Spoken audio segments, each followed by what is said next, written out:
DJ guy, DJ guy. Yeah, it's like, yeah, thank you. Anyway, long story short, I ended up writing a breakup poem. Which tells you, yeah, don't break up with poets, because we will write poems about you.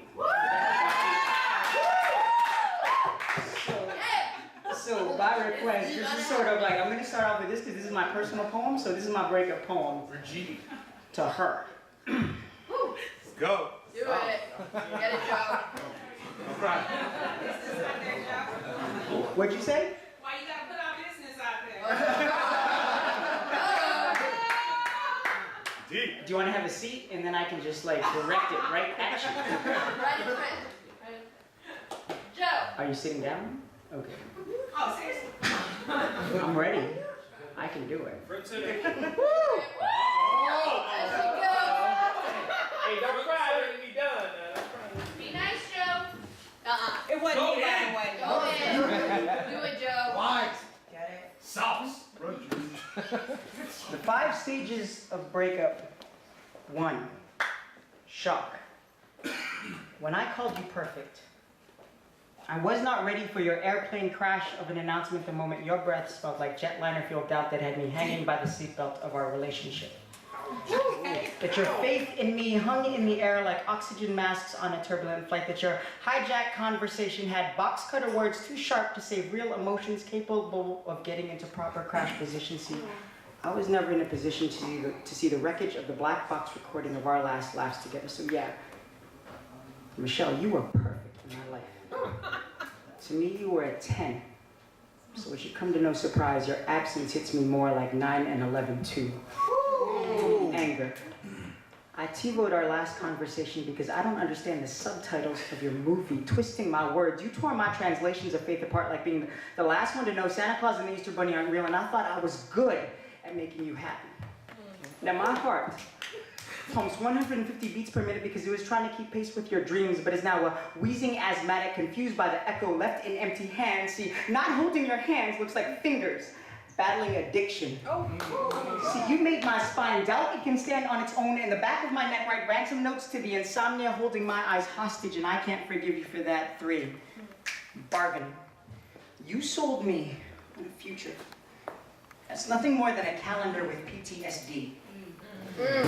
Now, our conversations resemble deals made with domestic abuse victims, and that I would give you everything in order to handle a victimized heart that's had too many trips to the emergency room and gave too many denials and witness statements and silence police sirens. See, I tend to drop your criminal charges about as often as I say, I'm all right.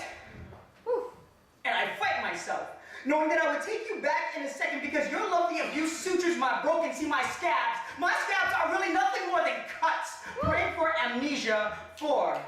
Depression. I learned about gravity the moment you said, can we talk? That depression feels like waiting with a broken watch and it looks like gray trying to cry in color. See, depression is another word for left behind because you left me behind in restless sleep so that I don't recognize my bedroom anymore and my reflection reveals the parts of me that I hate the most. 5.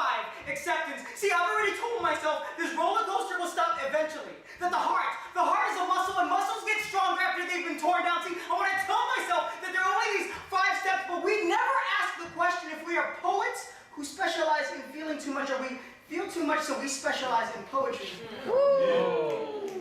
Maybe all that there are these 4 steps and I'm stuck in this emotional remix and spitting this piece will be the second hardest thing I will ever do after you. Compared to realizing that I'm still stuck on this stage, stuck on stage 1 for the 3rd time, trapped in a painting of Penrose steps. So if you hear this piece again, know it's just me, looking at a flight of stairs, just trying to get to stage 5.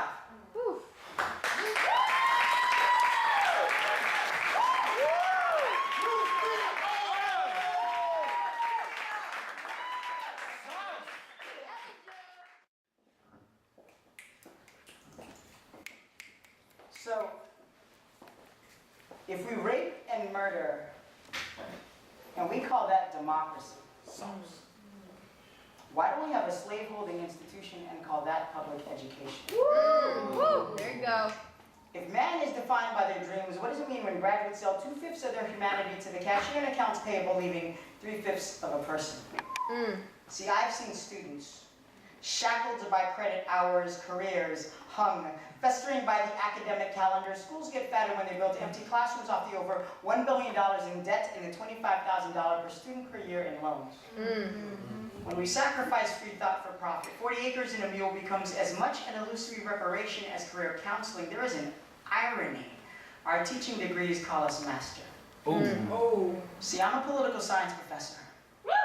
But I'm also an invisible man behind enemy lines, running underground ideas in dimly lit and cramped spaces. There is no space for food for thought, so teaching becomes an uphill battle.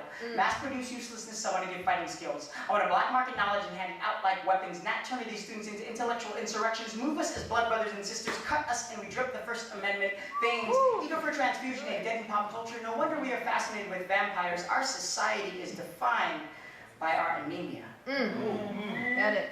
When the question, what do you want to be when you grow up, turns into a lottery ticket bought with the last dollar, we lose faith in education, so I find God within the creases of my degrees and speak from the pulpit with so much fire in my tongue that students raise hands to heaven like they're lifting spirits from the dead deer. School districts, administrators, and college presidents, slavery is no longer legal in the world, yet currently we have more slaves than we've ever had in history. Do it. We've become a fast food conveyor belt of Wikipedia knowledge, meaning we write papers, but we say absolutely nothing. Empty calorie memorization, our students become numbers over 7 billion served, and I'm no longer hungry, so ask me if I'm trying to advance a liberal agenda, and I will tell you, I'm just trying to get students to think for themselves. Ask me if I do it for the money, and I will show you my paycheck, and then punch you in the throat. Ask me why I do this, and I will say, I just want to teach. See, maybe I'm not built for the business of education, but since when did it become a business? When the University of Phoenix proudly proclaims that they're not in it for that expand your mind bullshit, but instead want to fatten its wallets, we call that a successful educational policy. So go ahead, fugitive. Wear your collar tree, so we know who to return you to. Sing your fight songs and alma maters like spirituals without spirit, dear. School districts, administrators, and college presidents, what we need are more teachers who care about education, and what we want is none of your business. Thank you.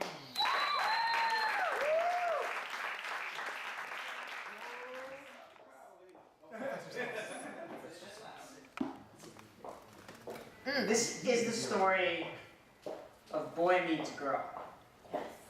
And it might be a love poem, but it's definitely not a stripper poem. I repeat, it's not a stripper poem. So I was at this strip club, and that's when I saw her. She was a 5-foot greeting card in the most amazing envelope I've ever seen. Get it. I was this close to the stage before my fantasies what dreamed her into